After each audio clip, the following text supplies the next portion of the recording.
Hello everyone and welcome back to another Star Wars figure review. Carrying on with my vintage collection reviews, I'm going to give you a look at another figure from Wave 2 now, and that is the very cool Magnaguard figure. In my opinion, this is definitely the best Magnaguard that Hasbro have ever released, be it in the realistic line or the animated Clone Wars line. The soft goods and overall sculpt on this figure just look absolutely amazing, and I'm very impressed with it. So before I get onto the actual figure, I'm going to give you a look at the packaging that he comes in. Once again, decided to keep this one carded, not because I particularly like the packaging, but because this is a foil card variant, which was something that Hasbro did with the vintage collection waves 1 and 2.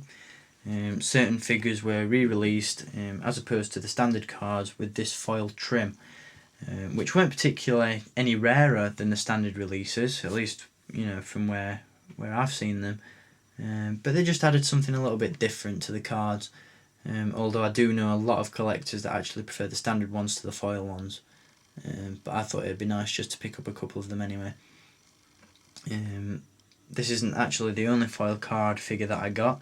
I also picked up the Commander Cody figure with the foil card variant.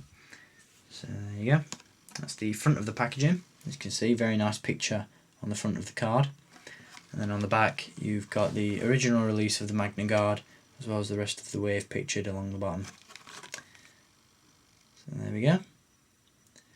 Now the Magnaguard figure itself is an absolutely awesome one, and there's a ton of details to go through on this one. Just give you a close-up of the overall sculpt first.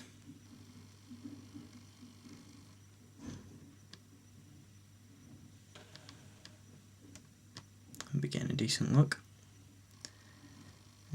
One thing that I didn't actually realise up until recently was the fact that this headscarf type of thing that's on the Magnaguard's head is actually removable.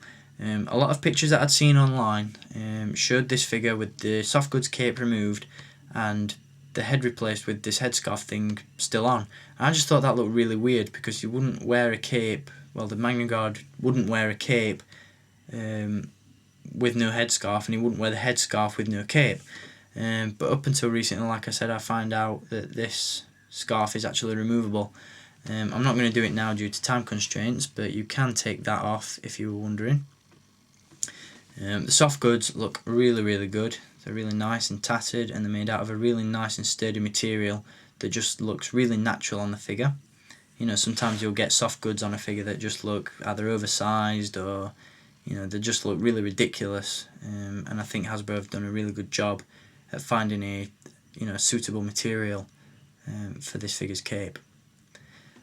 As you can see, the electro staff is a completely new sculpt as well, and these little rubber coverings on the ends of the weapon are actually removable, and you can see the raw electrodes on the end there, which look pretty cool, and they just slot onto place like so. The figure holds the weapon very well, so no complaints there. And aside from the electro staff, he also comes with a General Grievous style blaster pistol as well, which is pretty cool. Articulation wise, Hasbro really went all out on this figure. They've included a ball jointed neck, as far as I believe. Yep, ball jointed neck. You also have ball hinged shoulders and elbows, swivel forearms, a ball jointed torso in the upper body. You've also got ball jointed hips, ball hinged knees and ball hinged ankles, which is absolutely superb.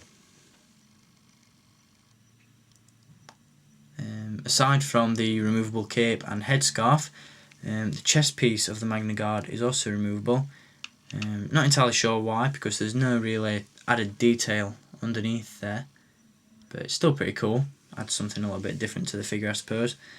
But even without the removable chest plate, I think this one would have still been an absolutely fantastic figure, and I'm just really impressed with it. I think Hasbro have done an absolutely fantastic job, and this figure makes a great addition to the Separatist army and looks very cool next to the vintage collection General Grievous figure that's been released as well, which I'll be reviewing for you next. So there we go, that's the Magnaguard figure from Wave 2 of the vintage collection. Hope you've enjoyed having a look at this one, and I'll be back with some more reviews soon. Until then, keep collecting, and may the Force be with you.